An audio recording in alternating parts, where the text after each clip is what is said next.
Hey everybody, welcome to another episode of Ready Speaker. My name is Roland Rucci. I'm here by myself talking about movies, TV, anything that sort of comes to mind. And today we're doing a movie review of a movie that came out this year that I kind of enjoyed. I want to talk about it a little bit. I don't know if everyone's heard about this movie. It's called Triangle of Sadness. I think that's exactly what Triangle of Sadness. The director, I'm reading IMDb on my other monitor here, so please excuse if I turn left or right. The director is Ruben Östlund, and I think he's Dutch or something like that. It's Germanic, Östlund. And the stars are Charles B. Dean, Harris Dickinson, and Woody Harrelson. The idea of this film is that there are two influencers. That's Charles B. Dean and Harris Dickinson. Let me see if I can get their character names. Yaya and Carl. They're influencers living in Europe, and they get a free trip on an exclusive yacht trip for very, very, very, very wealthy people. So they get on there, and the yacht crashes, or something. Actually, no, terrorists come and try and take it over. There's an explosion, and everybody ends up on an island. And that's the twist of it. The film is broken up into chapters. It's kind of interesting. So you have the introduction of the two characters of Yaya and Carl. Well, Yaya actually sounds for like Johann is John, so it's actually interesting she's named Yaya. Because I know a lot of people named Yaya who have to be Muslim or Middle Eastern, and that's the meaning of it. So it's kind of interesting. And Carl. Carl is a male model. The film opens up with him auditioning shirtless with a bunch of other men. It's a very funny bit of having them audition in front of people, and someone's doing a little video documentary behind the scenes of the audition, and it's actually kind of really really funny. It just deals how silly auditions are and how people are judged just on their appearance and everything, and how that comes across, and the ass of people during the audition. And yeah, they asked him to work on this triangle of sadness, which is this right here. It's called the Triangle of Sadness.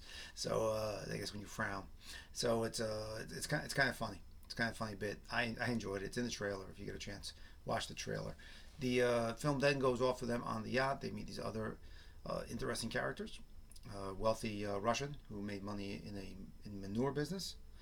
A woman who what does she have? She had a stroke, but only can say I think something in German and no, and everything else she can't say. She's with her husband, some super wealthy guy, and Woody Harrelson, who's the captain, who can't really deal with being the captain. Doesn't really come up until he does the captain's dinner. And also they do the behind the scenes of how all the crew need to make sure that these passengers are always taken care of. There's never no as an answer, and it's kind of fun. There's a couple of bits that are really really funny with some of the other staff and how they interact with these really wealthy people and their demands, and sort of how they're oblivious to the world at its most common level. I don't know how else to say it, but at a common level. Well, first off, I love the way it was edited. I like the story. I think this is his second movie as a director and writer. He wrote the story. Ruben's second movie, I believe, and it's really really great film. If you get a chance to watch it, it moves kind of steady. The interesting thing is a lot of the stuff. I'm not going to give away too much on it because I think it's worth the watch, and as you go through it and the character development of it, the uh, the editing is done so that are action moments. They kind of happen off screen, and then people reappear.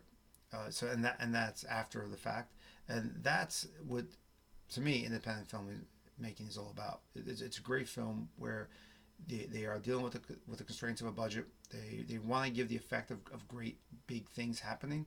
You don't have to necessarily show it. Sometimes you just show the result of it and how it impacts everybody else. And the actors are great in this. There's a whole cool cast of actors here. One of these guys, Zlatko Buric, he was actually from Croatia. Huge man. I didn't realize he was like 6'5", and he's actually does a great job with it. The Alicia Erickson is really a good person as part of the staff. There's a bunch of people. Oliver Ford Davies and Amanda Walker were a couple who made their fortunes from what are they? Grenades, I think, is the big one. Grenades and landmines, and they're like this cute old couple, and that's how they make their money. And it's kind of a commentary. The whole boat ride, and the road down the story is a commentary of how I guess the wealthy class perceive themselves, and they're not good or bad. It's just they can buy things, they can buy their way out of things, they can demand things, and they can sort of do things because they paid for it, and that's just the way the world works. So it's not saying someone's horrible. It's just saying depending where you are in your situation, is is how you can dictate what happens around you. And these two influencers, Yaya and Carl, don't really dictate anything. They're just there for the ride. They're there for the selfies. They're fake eating food just for the photos. They're doing a lot of these things to really just move along themselves as a product. And they're fighting. They're bickering during this time. Their relationship is sort of at odds. They're not really understanding where they sit with each other. I think Carl's sort of having a moment of the influencer lifestyle is getting, and he always feels like he's giving. I think, and I think that's his problem with Yaya. So they have this like little tension going on between them, and I think it's a great film. There's some really good moments with people who just feel out of depth socially and how they cope. There are a lot of the characters are people who just sort of don't interact with a lot of other people outside of their circle. So there's awkward jokes, there's awkward pauses. There's one old woman who is adamant that there are sails on the ship, which I think is a funny bit, and there aren't. It's a motorized ship, but she's like, no, there are sails here, and her husband's like, yeah, there's sails here. So it's just those little things that sort of turn me onto it, and the little details of the conviction of the characters of them. No, this is what I believe. This is what I'm seeing. This is what I'm saying, and that moves really well in this film, and people get confused by it because they're just confused by it, and they're again bringing it across really well, shot really well. I like the camera work. I like the editing. There is a moment where they get stranded on an island, and then it just changes totally. It's a different dynamic. Now they're on a level playing field. It's all about your skill sets of who can do things, not who can pay for things. So they're stuck on this island, and well, I guess that one spoiler. One of the housekeepers becomes the captain. She becomes the captain. Everything revolves around her, and everyone wants to revolve around her because she knows how to make fire. She knows how to catch food. She knows how to prepare the food. A lot of these people have never done this, and that's the interesting twist at the end. Now it's not really a twist, but again, it's where you are and how you interact according to your surroundings. And I think that's the whole idea of the film is how people interact with what they have and what skills are valuable. Sometimes money is valuable. Sometimes being a ship's captain is valuable. Sometimes having no money but having other strengths that allow everyone to survive is valuable, or at least feel comfortable. And there's this whole thing going on there, and it becomes where this woman becomes a very strong character in the film. I thought she did a great job, and let me see if I can find her name here. I mean, they're just so. Is it? No, it wasn't her. I don't know. It's on here somewhere. I thought she did a great job with it. Vicky Berlin plays Paula. She plays one of the crew members who's really trying to get the crew, even on the island, to still be crew and cater to the rich people. And no, that doesn't work. It changes. No, it doesn't. It's done on this island. Strengths are getting food, getting a fire started, worried about things and protecting people. That's all stuff that matters. So it's very different in that sense. I think it's probably one of my favorite movies this year. I think it did a great job with it.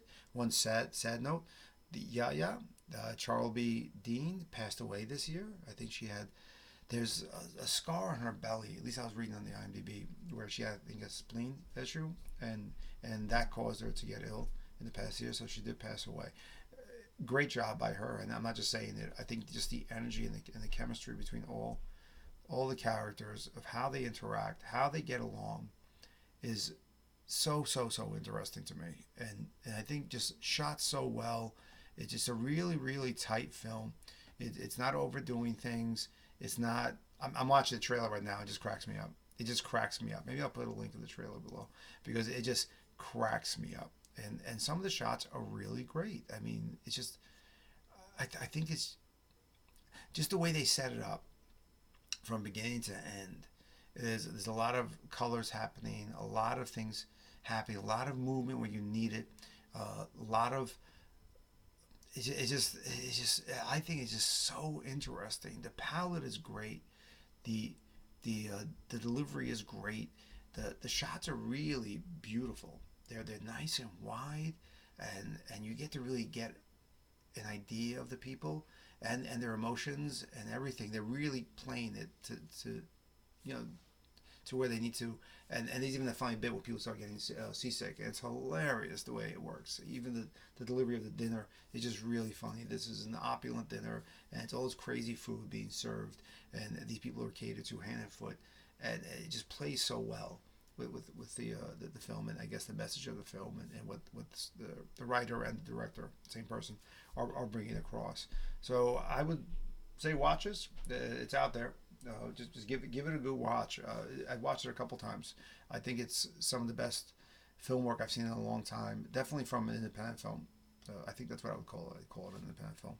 And it's just one of the best bits I think that I've seen. And the C6 scenes are kind of crazy. So it's I don't know if you've done a cruise. I've done a cruise, and you always hear the horror stories. And thank God it didn't happen to us, but you hear horror stories about people getting sick on the boat. And it just shows people at their roughest and vulnerable, and where they can go with it. So again, give it a watch. I think it's well worth the time. Enjoy it, talk about it. You want to come back and make a comment and subscribe or share this link, and maybe you can come on the show and we'll talk why you don't like it. But I think it's really a great film. So thanks for joining again. How I end every episode now. I've had a rough year. I've had a lot of things going on. I go to sleep happy that I lived the life, I lived the day, and I wake up happy that I got another chance to do it. So everybody, please, just be happy with your days, wake up happy, and move on, and keep going forward. So thanks again. Okay, all the best. Bye.